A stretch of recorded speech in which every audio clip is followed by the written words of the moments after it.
Hello, I'm going to show you how I get a perfect moist turkey every time. I have my turkey already set in my pan, and I am going to use some fresh butter that I made myself, and I have fresh sage leaves. And what I'm going to go ahead and do is, thank you. What I'm going to go ahead and do is I'm going to stick my hand in between the skin and the meat of the turkey and kind of separate it. And then I'm going to stick the butter and the sage leaves in between that. My turkey, and I already kind of did that, but I wanted to show you how my hand is definitely in between that skin and the meat of the turkey. So now I'm going to go ahead and add, and you can do that even with, you can reach under there and you can start pulling it out from the legs too, as you can see. And you're going to do that. So here is a shot of that butter underneath the turkey skin. I do recommend butter over margarine, and if you do use the butter, you want it to soften so you can squish it all in there. And I use a long-handled spoon and just kind of push it into the corners, as you can see. And so now I'm going to go ahead and do the same thing with the sage. I'm going to stick leaves throughout that. So here's a shot of my turkey with the sage leaves underneath, and you can see the darker color, the green, sticking out.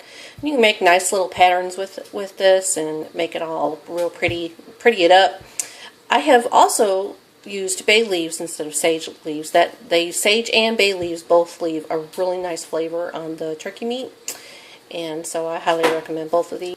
Now, one of the other things that I'm going to go ahead and do is stick my wings underneath the turkey. This is going to help keep them moist and not burn. So here's a shot of the turkey with the wings tucked underneath, and as you can see, they're just kind of tucked right underneath there, and it wasn't real hard to do at all. And so then the next thing that I'm going to do that helps keep my turkey moist is I cover my turkey. I have found that this is the best way to have a moist turkey. And another thing that I have heard, and I have tried this before, is you want to flip your turkey upside down so that the white meat is facing the bottom. This does help keep your white meat moist. I've done it before, but right now I have found that leaving it upside right and covering it does pretty much the same thing. So I want my whole turkey moist. I don't just want part of it moist. So what I'm going to go ahead and do is I'm going to cover it. This is about a 12-pound turkey, so I'm going to cook it probably about just around 3 hours, and then I'm going to uncover it, and then I'm going to let it brown for probably about 25 minutes. So here we go. My oven is at 325, and we're going to cook it for between 2.5 to 3 hours.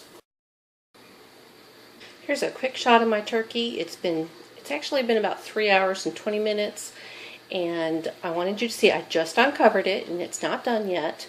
But you can see now that it's still kind of pale looking with a few little brown spots. But we're going to stick this back in the oven for 15 to 25 minutes. And after 15 minutes, you do want to watch it carefully. So we're going to brown our turkey now. So here is my turkey. This was 20 minutes after I took off the foil, and you can see it's a nice brown. I could have let it go longer to get some of this a little bit browner, but I decided I wanted this was enough. You can see those sage leaves are really coming through, and there you go.